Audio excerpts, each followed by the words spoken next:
Now is not the time to panic, but really the time to be smart. Hey guys, Steph Rich Parker here, and I wanted to have a candid conversation about how the coronavirus is impacting the cleaning industry. Okay, so let's talk about Corona. It's kind of hard to not talk about it, and obviously the cleaning industry has been hit pretty hard by the coronavirus, as well as a lot of other industries as well. So I just really wanted to have a candid conversation, just kind of off the cuff, and really talk to you guys about what's been going on in my business, and hopefully you guys will, respond back to me and let me know how things are going in your cleaning business and how you guys have handled it. So, for me, I have been impacted by the coronavirus. I have had a couple of people cancel. As of the day this video was shot, I've had 4 of my residential clients cancel. And I'm okay with it. Because people have their reasons, and for me, I'm not, scaring people into getting cleaning service. I'm not trying to argue with people if they don't want to have cleaning service, if they're not comfortable, because there's a few people in my demographic that I serve that could, be impacted themselves by the coronavirus, and that's older people. I serve a few older clients for my residential business. People with kids, I service a lot of those, and a lot of people that have disposable income. I service them as well. And for the older folks, they're a little nervous, and I had a couple of my older clients have canceled, and I had another older client. She didn't cancel, but as soon as my cleaners walked in the door, she talked to them do you guys have the coronavirus? Have you guys been to anybody's houses that had coronavirus? Are you guys using clean towels and mops and all that stuff when you come in my house? Which is an appropriate question. So that's fine. Our team is prepared. My cleaners are well prepared. So I did have an older client that canceled. I had a couple clients that their kids are home from school, and their house is kind of full of people, and their house may be in a bit of a chaos, and they just didn't want to have a cleaner come into their house, which is fine. And some people with disposable incomes, a lot of people aren't working right now, and they may not understand how that's going to affect their pay, and that's understandable. For a lot of people, residential cleaning is a luxury.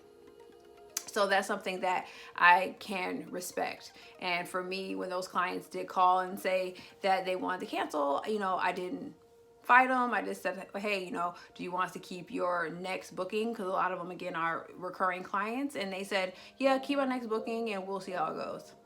No problem. And for me, the reason why, I did that is because, it's ethical. I don't want to bully anybody or try to scare anybody into my services if it's something they feel like they don't need or want. And I just feel like, I'm a bit diversified. I do residential and commercial cleanings. So on the commercial side, that's kind of ramped up a little bit. As my residential cleaning customers were canceling, some of my commercial clients asked for additional services, and I was still booking people who were moving in, moving out. Those people still wanted their houses to be cleaned.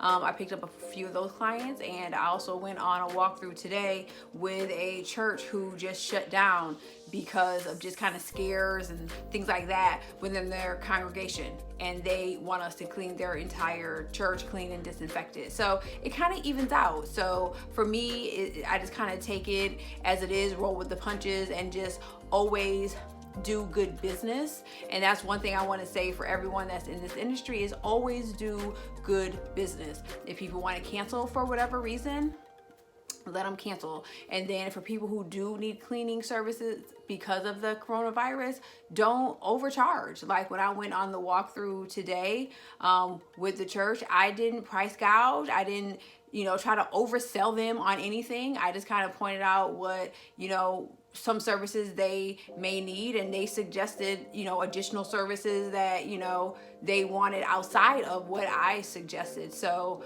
I think that just comes with doing good business, and you'll be rewarded in the end. So I have seen, unfortunately, some cleaning services trying to use this as a way to squeeze additional money out of people and offer services that people really don't need, and that's not really my cup of tea. No shade on anybody else, it's just not really my cup of tea. So for me, I've been okay.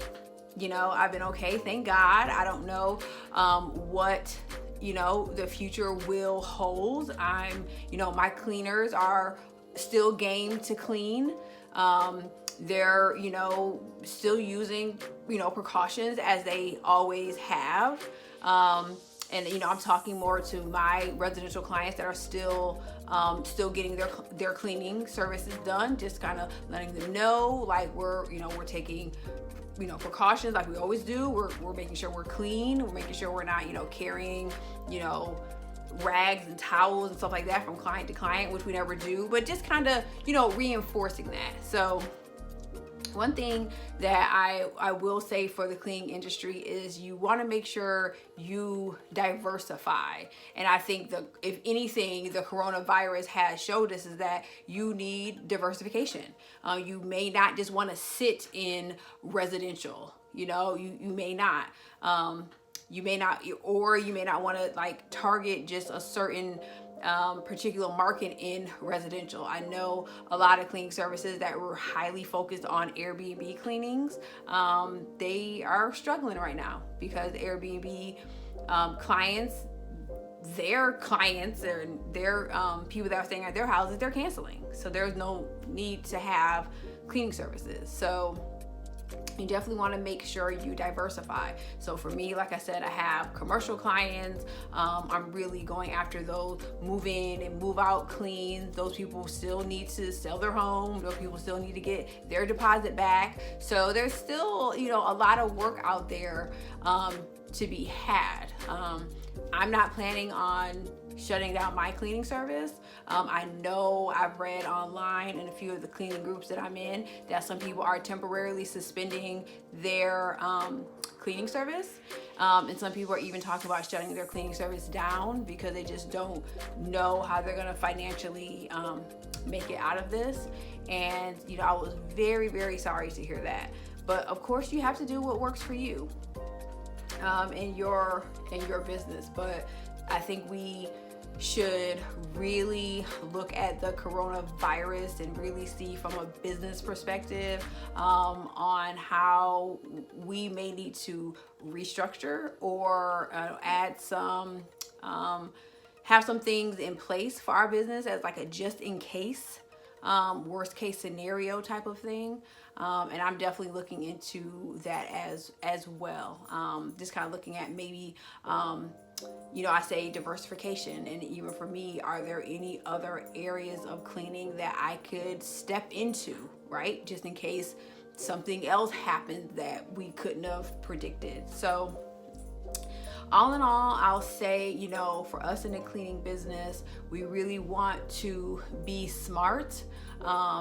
And for me and my cleaning service, I'm really looking at industry standards and really looking at the cleaning supplies that have been recommended, and I'll post a link below and some of the cleaning supplies that are recommended to kind of ward off the coronavirus. And I'm sure there's a lot of other things you can do and to kind of help your clients get through this and help them through the coronavirus. So those are some of the things that I'm doing, just making sure I'm aware and I'm knowledgeable about what's going on and what cleaning supplies can, kind of help my clients. So what do you guys think? What are you guys doing? How has it impacted your business? Are you guys keeping your doors open? I hope so. But if not, why do you have to close your doors? Or are you closing your doors temporarily? I would love to kind of know what you guys are doing and what you guys are thinking. So just let me know. Just wanted to pop on real quick to kind of talk about, the coronavirus and how it has impacted the cleaning industry. So shoot me a message below. Love to talk to you guys. Bye.